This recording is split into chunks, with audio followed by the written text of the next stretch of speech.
Masuknya Injil Kristus di daerah pegunungan Arfak puluhan tahun lalu, rupanya yang telah menyatukan warga suku besar Arfak.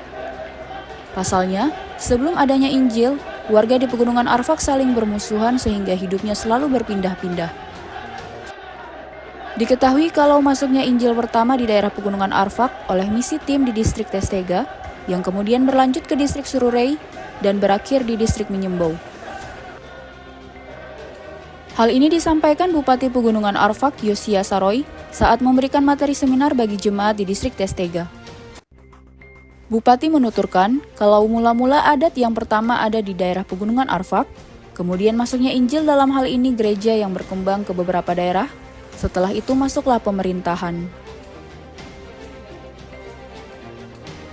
Untuk itu, kata Bupati, adat istiadat yang selama ini memberikan dampak positif bagi masyarakat, hendaknya terus dipertahankan dan dilestarikan, seperti nyanyian dalam bahasa daerah dan juga bahasa daerah sebagai alat komunikasi, harus dipertahankan dan jangan sampai punah.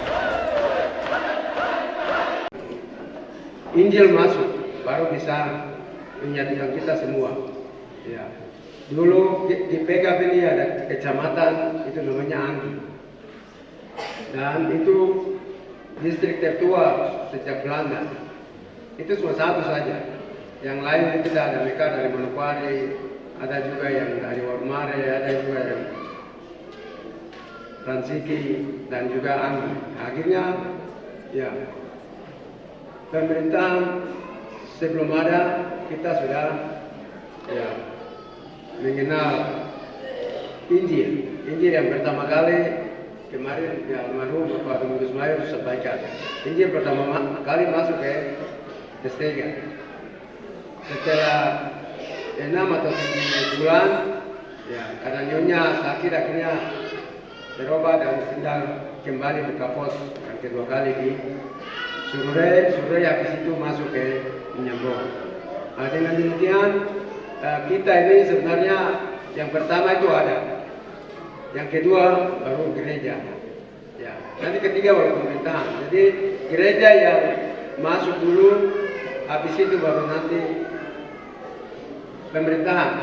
Dalam hal ini kampung-kampung yang ada kampung Testega, kampung Hindu, dan juga nanti ada kampung-kampung pemekaran yang lain. Ada kampung Miraiwe di sana, tapi sekarang sudah berkembang lagi. Ada kampung di Menyambau sana berkembang lagi. Ya. Sampai dengan sekarang kita ya sudah ada 166 kampung, sudah ada 10 kecamatan, ya sudah ada kabupaten Pegunungan Arfak. Jadi yang pertama ada. Jadi yang saya ingin sampaikan, ya adat yang baik sesuai dengan materi yang kita pertahankan. Umpama bahasa daerah kita yang kita perhitungan dengan bahasa Maya, bahasa Sow, ya bahasa Atam, itu budaya yang harus kita pertahankan. Dalam kesempatan tersebut, Bupati kembali mengingatkan jemaat agar senantiasa hidup dalam terang Yesus Kristus tanpa ada rasa ketakutan terhadap kepercayaan yang selama ini ditakuti oleh warga turun-temurun, yaitu Swangi. Sebagai pemimpin di Pegunungan Arfak, dirinya menegaskan, sebagai anak-anak terang dan yang telah menerima Injil Yesus Kristus, hendaknya selalu berpegang pada firman Tuhan, terlebih khusus para hamba Tuhan yang diharapkan dapat menjadi teladan bagi seluruh jemaat.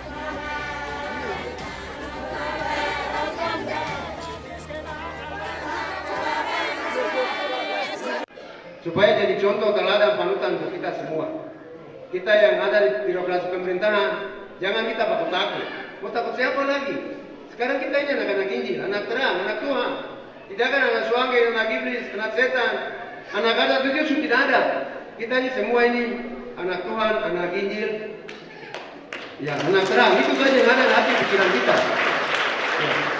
Kemarin menyambut orang, Bapak bicara banyak tapi kita hamba Tuhan ini tidak diperhatikan dengan baik. kesejahteraan, karena kami yang doakan kabupaten, saya bilang itu betul. Tapi saya tantang kembali bahwa hamba Tuhan jangan kamu takut suami, supaya kamu jadi pendeta hamba Tuhan yang memang jadi teladan, contoh, jadi terang untuk menyerang hitamnya kegelapan di PKP ini. Sementara itu, Ketua Majelis Umum Gereja Persekutuan Kristen Alkitab Indonesia, Pendeta Daniel Sukan dalam materinya menyampaikan, hendaknya kasih, sukacita, damai sejahtera, kemurahan, kesabaran, kelemah lembutan yang merupakan buah-buah roh dari Allah hendaknya selalu ada dalam diri jemaat, termasuk para pemimpin di pemerintahan, gereja maupun adat. Menurut Daniel, tidak ada hukum yang dapat menentang buah-buah roh tersebut karena hal itu merupakan wujud dari kasih Allah bagi umat manusia yang harus diterapkan oleh setiap umat dalam hidup berjemaat agar menjadi berkat. Yang lama sudah pergi, yang gelap sudah pergi, yang baru sudah datang. Dan Bapak Ibu pasti bersaksi, banyak orang bersaksi. Dulu saya tidak ada buah-buah roh, tapi waktu saya terima itu, buah roh itu ada. Amin. Karena itu, buah-buah roh yang ada di Bapak Ibu kita, seperti tadi foto itu, ada dua bapak, Bapak Bupati mantan almarhum dan Bapak Bupati. Mereka ada di tengah-tengah orang yang pemimpin yang hebat. Tapi saya percaya mereka adalah terang, lilin kecil ada di sana. Dan ketika mereka punya buah kasih, sukacita, damai sejahtera, kesabaran, kemurahan, dan seterusnya, Paulus menambahkan satu kalimat begini, tidak ada hukum lain yang menentang hal-hal ini. Artinya, kalau Bapak Ibu kita hidup dalam buah roh, tidak ada hukum di dunia ini yang menolak buah roh. Hal senada juga disampaikan Pendeta George Rumbekwan selaku pemateri dalam seminar. Ia menegaskan agar adat istiadat yang bernilai positif hendaknya dipertahankan, dijaga dan dilestarikan untuk kemajuan di Kabupaten Pegunungan Arfak. Sedangkan adat dan budaya yang bertentangan dengan firman Allah dan yang tidak mendukung pemerintah serta merugikan adat itu sendiri, hendaknya dihilangkan agar masyarakat, gereja, dan pemerintah tidak dirugikan. Kita pertahankan, kita lestarikan, kita jaga, kita tingkatkan demi kemajuan yang ada di Pegunungan Arfak ini. Nah, sedangkan adat istiadat yang bertentangan dengan firman Tuhan, adat istiadat yang tidak mendukung pemerintah, bahkan adat istiadat yang merugikan adat sendiri harus kita hilangkan atau harus dikurangi atau harus diatur dengan baik supaya tidak merugikan gereja, tidak merugikan pemerintah, tapi juga tidak merugikan adat dan masyarakat sendiri. Seminar dan KKR di Distrik Testega yang dilaksanakan dalam Gedung Gereja Jemaat Jekmek dihadiri Ketua Majelis Daerah Testega, sejumlah pejabat daerah dan Provinsi Papua Barat, Kepala Distrik, para hamba Tuhan, serta jemaat. Terus